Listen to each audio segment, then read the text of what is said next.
اللہ عز و جل بھی یہی کہہ رہے تھے کہ کسی ایک لوکل خطے میں نا لاک کر دینا اپنے آپ کو, گلوبل رہنا, تمہارے سٹینڈرڈ اوپر رہیں گے, تمام انسان آگے کنٹریبیوٹ کریں گے تمہارے سٹینڈرڈ کو اوپر لے کے جانے میں کہ ہمیں یہ چیز ملی ہے, ہمیں وہ چیز ملی ہے, تمہاری کتاب میں جو آئی تھی نا اس کا ہمیں مطلب مل گیا ہے. یہ اللہ عز و جل کی کتاب کا گلوبل ہونے کا مطلب یہ ہے. نبی صلی اللہ علیہ وسلم نے ارشاد فرمایا حجۃ الوداع پہ کہ یہ پیغام پہنچاؤ جا کے ان لوگوں تک جو تم میں سے نہیں ہیں, بعد دنیا کے کونے کونے میں پھیل جاؤ, اور یہ کتاب جب تم ان لوگوں کو دو گے, کن لوگوں کو, جو مسلمان بھی نہیں ہیں, ان لوگوں کو دو گے, گلوبل ہو جاؤ گے, تو ان لوگوں کو یہ کتاب تم سے بھی بہتر سمجھ آ جائے گی. یہ اللہ کے نبی صلی اللہ علیہ وسلم صحابہ کرام سے کہہ رہے ہیں, یہ کتاب ان لوگوں کو جن کو تم آگے جا کے پہنچاؤ گے تم سے بہتر سمجھ آ جائے گی. وہ ہر علم سے اوپر جانے کی کوشش کر رہے تھے, ان کے پاس اصلی چابی نہیں تھی. یہ ہے ہر علم کی سورس, یہ تھا اصلی گرینڈ فارمولا.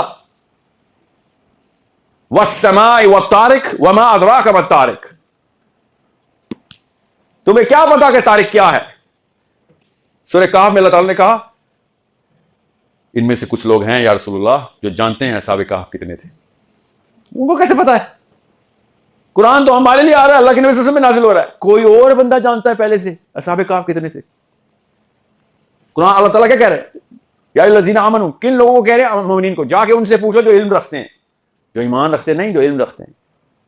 ایمان تو تم رکھتے ہو جن کو ایڈریس کیا جا رہا ہے. اصحاب کہف کی تعداد کس کو پتا ہے؟ غیر مسلموں کو. سوچیں, باقی لوگ تیر چلا رہے ہیں ہوا میں, اللہ عز و جل کہہ رہے ہیں قرآن میں بس کچھ لوگ ہیں جو جانتے ہیں کتنے تھے. یہ ہے والسماء والطارق وما ادراک ما الطارق. یہ تمہیں کیا پتا کیا ہے طارق؟ اب ہمیں اللہ تعالیٰ نے حکم دیا تھا, ہم نے نہیں مانا. ان لوگوں نے کیا کیا, نکال کے دکھا دیا, یہ ہے طارق پہ. This is a type of a star. And it is a certain type of star. It has the kind of qualities no other star has. وہ کوالٹی پتہ چلیں گی تو آپ کو سورہ طارق کی باقی کی 6 آیتیں سمجھ آئیں گی کہ نیچے ایڈریس کیوں کیا جا رہا ہے انسانوں سے. یہ والا بغیر طارق کو سمجھے وہ کیسے سمجھ آتی؟ سوچیں ذرا, اخلاقیات کا, ایمانیات کا درس ہو رہا ہے اور ستارے کا بتایا جا رہا ہے. کبھی سوچا نہیں آپ نے ستارے سے کیا تعلق ہے میرے, کہ میں نے دنیا میں کیا کرنا ہے؟ Have you not thought about this fact? جیسے میں آپ سے کہوں کہ ڈاکٹر صاحب بہت محنت کرنی ہے کارڈیالوجی میں, ڈاکٹر بننا بہت ضروری ہے آپ کا, اور آگے سے کہوں کہ کیا تم نے نوٹس نہیں کیا پانی کس طریقے سے اپنی شیپ, اپنے جس جگہ پہ ڈالو اس شیپ میں آ جاتا ہوتا ہے, اس لیے آپ نے ڈاکٹر بہت ضروری بننا ہے کہ آپ کارڈیالوجی کریں. آپ کے ذہن میں نہیں آئے گا سر یہ پانی کا کیا تعلق ہے میرے کارڈیالوجی سے؟ سوچیں تو صحیح. Why am I giving you an example?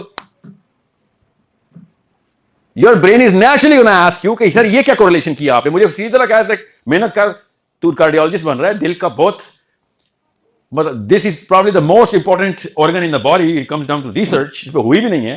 آپ نے اچانک یہ مثال کیوں دیا یا کیا لیکچر کا سٹارٹ ایسے کیا ہے کہ ڈاکٹر صاحب آپ کو پتا نا پانی کیا کرتا ہے, کتنی طاقت ہے پانی, اصل میں پانی سے ہی لائف بنی ہے, تو آپ نے کارڈیالوجی میں ضرور جانا ہے. آپ کا دماغ پھر بھی کہتا ہے سر پانی کا کارڈیالوجی سے تعلق نہیں سمجھ آیا. قرآن بار بار اس طریقے سے آپ کو ریفرنس دیتا ہے کسی چیز کا, اور پھر نیچے حکم دیتا ہے کسی اور چیز کا, اور پھر کہتا ہے کہ ریسرچ کرو, ریسرچ کرو. سوچیں ذرا, کوئی بھی صورت نکالیں, القاریہ تم القاریہ وما ادراک ما القاریہ, تو کیا تعلق ہے اس دن کیا ہونے والا القاریہ سے؟ بتائیں نا. Why are we not thinking? So this is why 1/3 of the Quran is all about science, connecting every single thing with each other, with our lives, and we do not want to interpret the science because we think sir میں تو 6 سال کی تھی جب میں نے قرآن ختم کیا, میں اپنی کزنز میں سب سے زیادہ تیز ہوں. اس عمر میں سائنس نہیں سمجھ آ سکتے نا. یہ اس عمر کے سائنس سے, اور آپ کی سائنس جو تھی, جو میڈیکل سائنس آپ نے پڑھی ہے, اس کے اندر کم از کم 100 ایسے سائنس ہیں جو قرآن میں ڈائریکٹ آپ کی میڈیکل سائنس کے. Why did you guys not going to that research? Because you thought Quran کا کوئی تعلق نہیں ہے. قرآن کا تعلق جنازے, نماز, میرے تزکیے سے, میری مورل احکام جو ہے, نماز پڑھوں میں اور حج کروں, روزے رکھوں, یہ ہے, یا جہاد بھی کر لوں, یہ ہے. ریسرچ اورینٹیشن قرآن کے تھرو نہیں کیا آپ نے. پاکستان کے نام کے اوپر آپ چاند پہ جانے والے مشن پہ فزکس پڑھ لیں گے، میں نے پاکستان کے اوپر لے کے جانا ہے. سوچیں اللہ تعالیٰ قرآن میں کہہ رہے ہیں کہ تو اللہ کے نام پہ یہ سارے کر، تجھے دیکھ کہاں پہنچاتا ہوں. قرآن میں یہ سارا کچھ تجھے انرجی ملے گی. ایک بھی ایسٹروناٹ ہے جو مسلمانوں ثواب کے لیے چاند پہ جاتا ہو، اسپیس پروگرام میں جاتا نہیں. حالانکہ اسپیس پروگرام قرآن میں کمپلسری کر دیا گیا تھا مسلمانوں پہ. اسپیس پروگرام قرآن کی روح سے کمپلسری ہے. آپ بتائیں کون سے اسپیس پروگرام بنائے مسلمانوں نے؟ سورسنگ ساری کی ساری تابعین نے کی ہے اسپیس پروگرام کی. ایسٹرونومی کے لاز مسلمانوں کے تھرو آئے ہیں، قرآن کے تھرو آئے. یہاں پر چھوڑے نیوٹونین لاز بھی اللہ کی کتاب سے آئے. نیوٹن نے خود کہہ دیا تھا کیا تمہیں کیسے بتاؤ کہ where my energy is coming from. My energy is coming from the Bible, the book of God that actually gives me. book of Genesis سے نکالا میں نے سارا کا سارا اپنا نیوکلیئر ریئیکٹر جیسا. میں سوچتا ہوں کہ یہ سارے کے ساتھ نشانی اللہ خود کہہ رہا ہے کہ آسمان میں کیوں نہ دیکھوں. ہمیں تو صرف نشانیوں کو دیکھنے کے لیے نہیں کہا، ہمیں تو مطلب مطالب بھی بتا دیے.